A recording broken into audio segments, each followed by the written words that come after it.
Gracious Father, thank you for another opportunity to preach your word. Thank you for another opportunity to be in your house this morning. I ask that you use me as you see fit.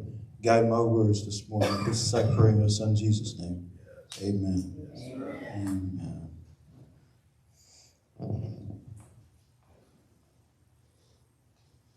Our scripture this morning, if you want to follow along, is in the bulletin, and it comes from Mark chapter 8, verses 22 through 26.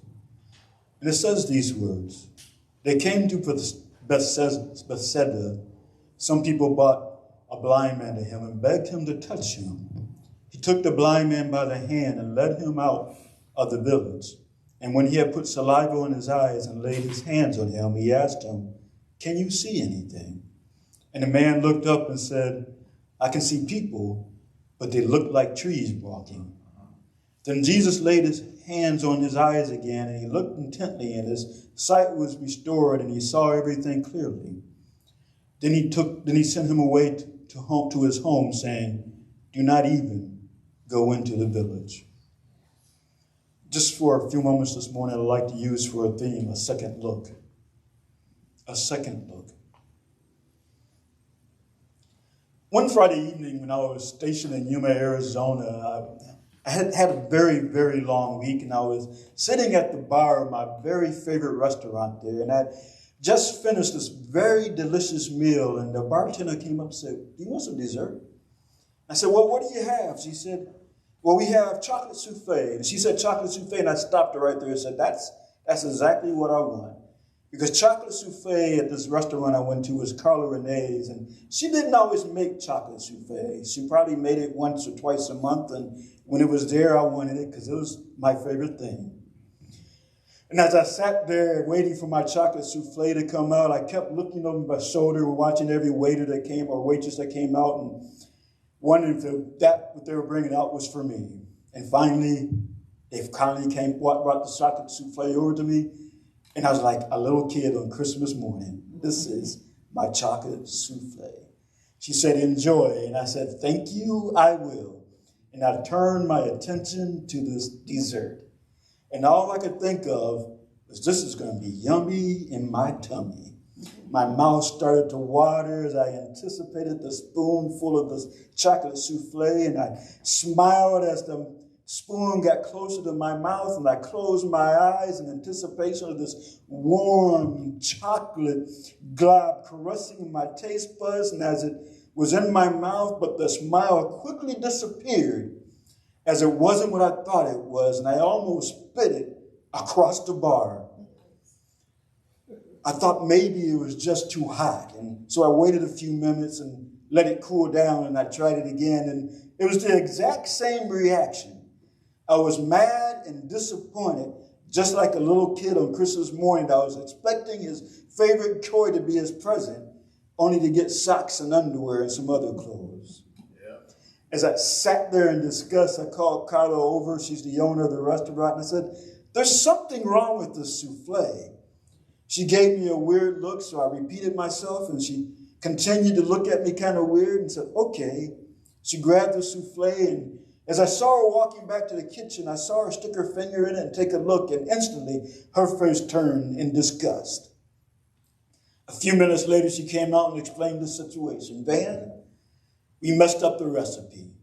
Instead of putting 1 cup of sugar or 1.5 cups of sugar and a little bit of salt in the mixture, we switched the salt and the sugar around."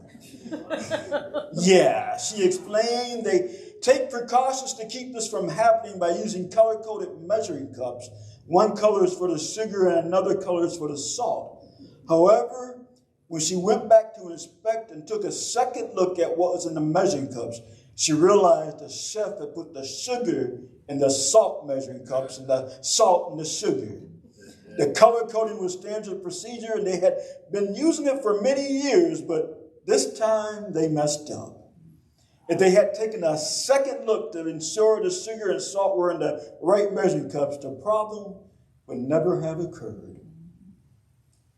I missed that chocolate souffle. Many times in life we hear, see, or read something, and we need to do a second look to make sure what we thought we heard, what we thought we saw, or what we thought we read was actually what we saw, read, and heard. Sometimes it is, and other times it isn't. We have all read that sentence, what if I told you you read that wrong? Or it goes something a little bit like that. Do we take a second look at that phrase and it says, what I if told you? Instead of, what if I told you? We needed to take a second look to realize there is something wrong with the phrase. And right now, most of us are probably looking around at what is going on in America. And with a second look, we're realizing things aren't actually what they appear to be, nor what people said they would be. ICE immigration or custom enforcement is supposed to be deporting illegal aliens that have committed heinous crimes like murder, rape, or sex trafficking. But when we take a second look, we see they are deporting people that are legally living here and have legally lived here for decades, people that have properly applied for green cards and they are detaining people that are arriving at appointments to complete the process.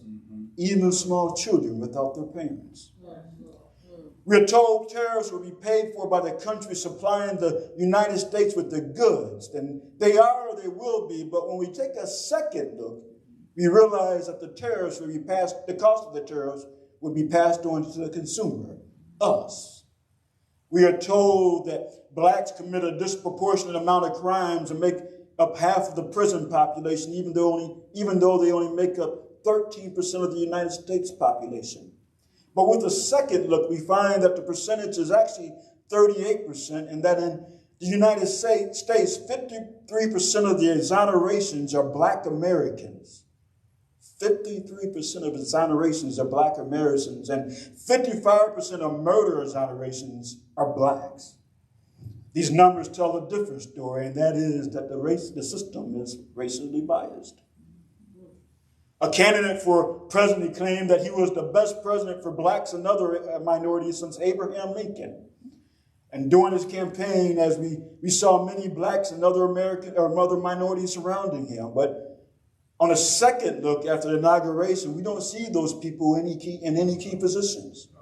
The top officer of the military, the chairman of the Joint Chiefs of Staff, General C.Q. Brown, a black 4-star general, was replaced by a retired 3-star general that could not originally make the cut to put on 4 stars. In addition, he fired two women 4-star admirals, the Chief of Naval Operations, Admiral Lisa Franchetti, and the Commandant of the Coast Guard, Admiral Linda L. Fagan, claiming that these appointments were diversity reasons and not because they were qualified, even though if you look at their resumes, they are beyond qualified. Additionally, he made it a point to get rid of anything related to diversity, equity, and inclusion. The more we look around with a second look, the more we will find that things and people aren't what they claim to be or initially what they initially look like. We cannot take things at a face value. When we look at our text today, Jesus and the disciples are in Bethsaida, and a group of people have brought him a blind man, begging him to touch him. Jesus healed the blind man, but 2 things were very unusual about this healing. The first was Jesus put saliva in his hands and then touched him. Just thinking about that sounds a little disgusting, and I'm sure there is a reason behind it, but that will be something we will take care of in another sermon or in Bible study. But the second thing that is unusual is that Jesus took 2 touches to heal the man. There isn't a record of Jesus having used 2 touches to heal a person before. So why did it take 2 touches to heal this blind man? Was Jesus not capable of healing the blind man in 1 touch? Or was there a hidden meaning in what Jesus was doing? Of course, the first isn't the case. We see Jesus didn't need 2 touches to heal the blind man. In fact, we know that from at least 3 specific times, Jesus did not need to touch anybody to heal them. The centurion servant was healed without Jesus' touch.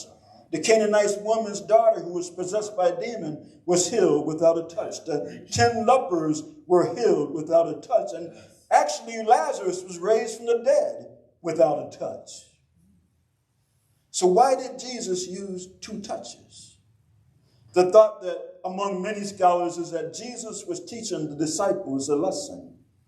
In the incident before the healing of the blind man, Jesus warns the disciples about the yeast of the Pharisees and the yeast of the Herods. A simple definition for a Pharisee is a member of a Jewish sect that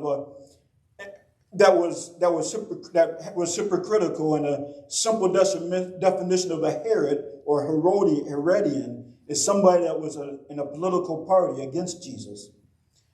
And when yeast is added, it spreads throughout, added to dough, it spreads throughout the dough and causes bread to rise. It doesn't take a lot of yeast to make it rise. For example, 4 cups of flour, for 4 cups of flour, it only takes about 2.5 teaspoons, or just a little bit less than 1 tablespoon to make the dough rise. Likewise, it doesn't take a lot of bad theology to ruin teachings of the good news. The Pharisees and Herods relied on their own understanding of the scriptures instead of listening to God, and it wouldn't take much of their messed up thinking and teaching to ruin what was taught to the believers at that time. Jesus was telling them, be aware of bad teaching. However, the disciples didn't understand what Jesus was referencing. They thought he was upset because they didn't bring enough bread. Scholars believe that Jesus used the 2 touches to show the disciples that everything isn't as they appear.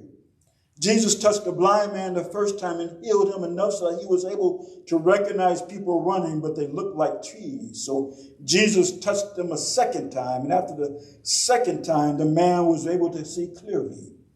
The lesson the disciples needed to learn was to pay attention to what you hear, see, or read, and then review what you have heard, saw, or read to make sure you have a clear picture of what you have saw, heard, or read. Not only is that lesson important then, but it is also important now. The challenge now, though, is information overload. We hear and see and read so much that it is often hard to keep up with what is coming at us. As painful as it sounds, and as hard as it may be for some of us, we need to be slow to believe everything we read or hear and see. The good thing, though, is with all the information we have available, if something is on TV or streaming or on the internet, we have the ability to stop it, rewind it, and replay it, and re-listen and rewatch it as many times as we need to understand what's being said. We can use the information to compare what someone says to what they do and how they live. There are also many sources that do that for us. However, we must be aware that people can and will edit information to fit their narrative, so we must be careful to find reliable, unbiased sources, or be willing to listen to different sources and piece them together to see what is actually being said. During this political atmosphere, we must take the time to take a second look at what we see and listen to it twice to make sure we are hearing everything properly. Sometimes, though, it isn't what we see or what we hear, but what we don't see or don't hear. It is publicly said that there are no taxes on overtime or tips, but what is said in private is that there is a limit on how much is untaxed. Publicly, we're cutting waste in the government, but privately, the programs that are being cut are those that protect consumers from fraud, eliminate waste in the government, and prevent abuses of taxpayer resources. Publicly, we are making sure people don't fraudulently use Medicaid, but privately, millions of people that genuinely need Medicaid will lose their medical benefits over the course of the next few years. Publicly, on TV commercials, we see people tatted up with gang symbols in detention centers, but privately, people that have done the right things to be in the country, children and those that stand up and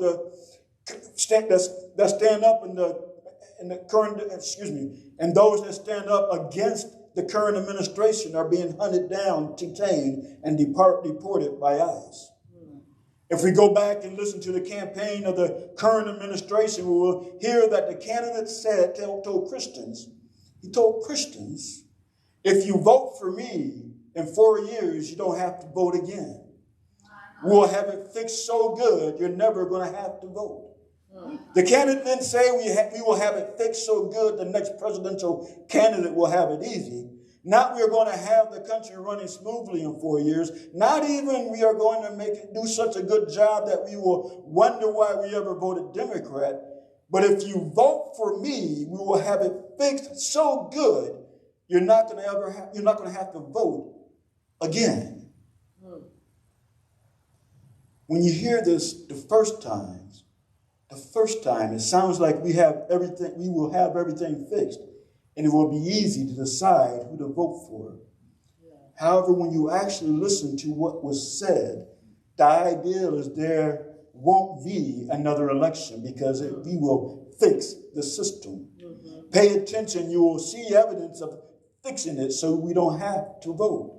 The federal government is trying to dictate how states run their elections, trying to get rid of mail-in ballots, limiting voting to just one day, and purposely redrawing voting districts to favor one party, and blatantly ignoring the Constitution and continually pushing the limits of the power of the executive branch. Prayerfully, elected officials will one day stand up for what is right. Politically, we must